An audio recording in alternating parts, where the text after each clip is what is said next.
A lot of you have taken my courses. A lot of you have seen a lot of my YouTube videos. A lot of you understand that, yes, this electronic leak detection equipment is great. It puts you over these leaks all the time, but it's sometimes necessary to literally get wet, to get down in the pool, to dive. I hate diving. I hate swimming pools. Not swimming pools. I hate swimming in pools.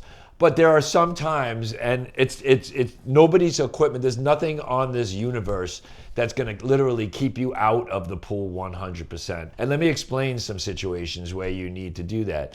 If we hear something with a hydrophone, sometimes we need to dive it and back ourselves up. If we hear something down in a light and we can't determine whether it's the niche or the conduit, we need to dive sometimes and back ourselves up. So that's what we're going to do right here. We're going to explain diving. We're going to, again, by no means is this a dive class, right? So this is not teaching you how to dive. And I recommend anybody that does dive, whether they dive with a compressor, whether they dive with air, or they just free dive without air, with a snorkel, you could even do that. And I've done that for years. Sometimes it doesn't make sense for me to pull out my compressors and everything. And sometimes it makes sense for me to just throw on a mask and dive in a pool. But if you're going to be doing any kind of diving, if you're going to use any kind of compressed air, whether you're going to use tanks, I recommend a hookah.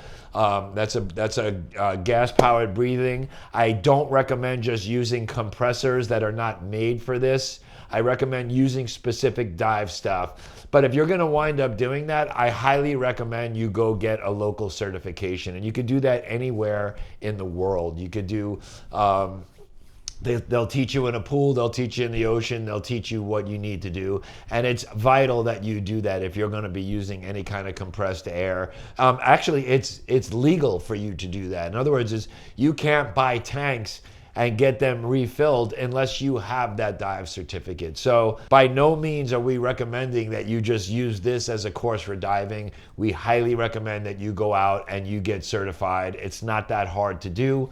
If you're an employee, I would recommend anybody that's doing any diving for you, not recommend, I tell you to make sure that whoever's going to be doing any diving for you gets certified. So with that, let's talk about what we do and what we need when we dive. But before I really get into that, I never really talk about backing myself up with dye.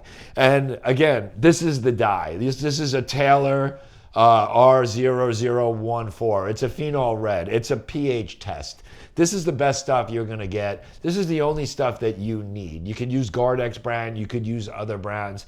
I keep these in my pocket. So if I'm doing 2 or 3 leak detections in a day, this is staying in my pocket. It's always going to back myself up, even if I don't have to dive.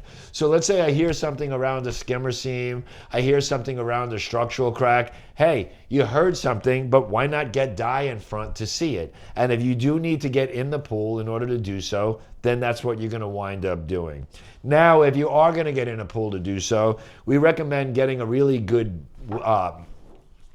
belt, a weighted belt. And what this is going to do, it's going to hold you down while you're swimming. It's going to keep you more buoyant and more medium. So in other words, if you're running a wetsuit, you're going to need more weight for your belt. If you're a heavier person, you're going to need more weight. So the heavier you are, the more weight you're going to need. And again, when you do that certification, they'll teach you exactly how much weight by body mass and by your weight of how. And again, if you're running a wetsuit for that matter, wetsuits keep you more buoyant. They're going to float more. So when you're adding a wetsuit to the equation, if you're diving when it's really cold and you need that wetsuit, you're going to need a lot more weight on your weight belt in order to, again, keep you down. Always keep a good mask on your truck. There's good masks and there's bad masks. I like to use that no fog spray to keep in my mask. I like to keep my masks clean at all times. And these masks, again, keep them nice, keep them new. They won't let any water in. They won't fog out on you. And you could stay nice, clean, and clear for the whole time that you're actually swimming. So have these weight belts, have these masks, have these dyes, and you'll be good to go when you do need to jump in a pool. Again, we're going to be diving today with a dive compressor that we use. It's the Hookah brand compressor that we use, and again, it's going to let us stay down for as long as we need to stay down. I don't break that out though. It's heavy. It's a gas unit, so it's 2 guys to lift that and take that out to a swimming pool. If I could just jump in and back myself up with a mask and the weight belt, I'll be happy to do so. But when I have to stay in the water longer, we're going to wind up using the Hookah, or they have some battery-powered units that have come out on the market since that. They're very expensive, but again, it's easy to carry, no plugging into a wall, no gas to refill, and again, those are good units. So again, guess what's best for you, get what's economical for you to use, and start from there. With that being said, now we're going to go out, we're going to dive a pool, we're going to show you how we check lights, skimmer seams, how we cone test, we're going to check some drains, and take a look and see how we get it done.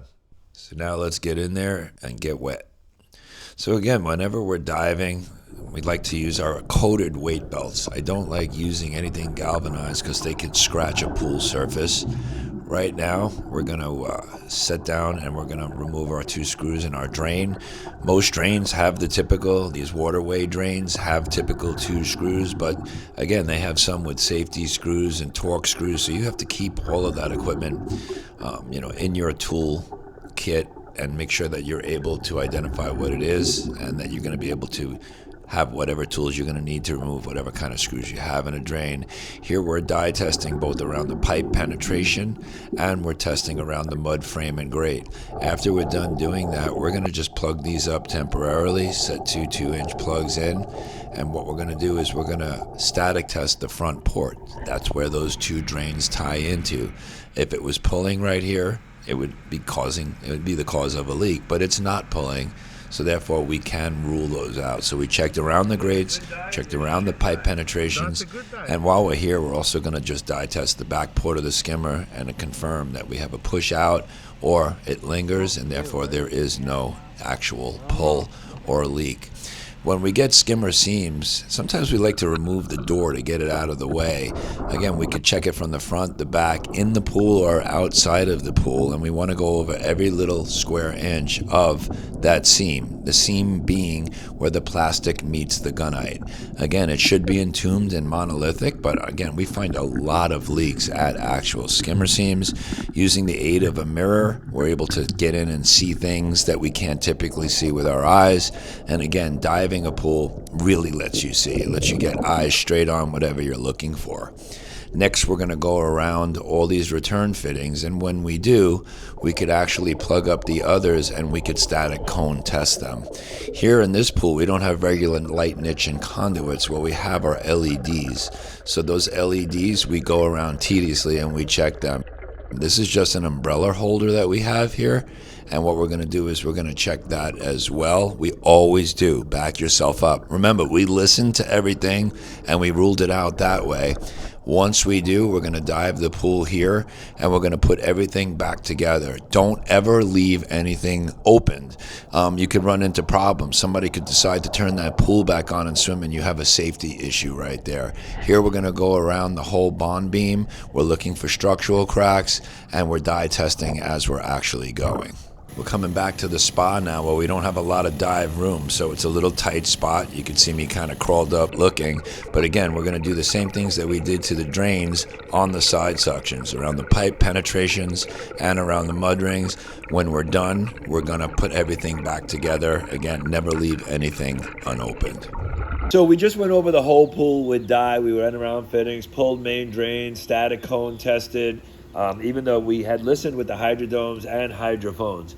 Again, it's not second guessing, but it's reassuring when you're able to dive a pool, go in with dye, check around all fittings. You have the proper equipment in order to do so. That's what we just did. We're out to the last resort of this pool, and that is actually pressure testing. Again, we're showing nothing conclusive as far as static cone testing, as far as hydrophoning and everything else that we actually did. So again, last resort is pressure testing, and that's what we're going to do.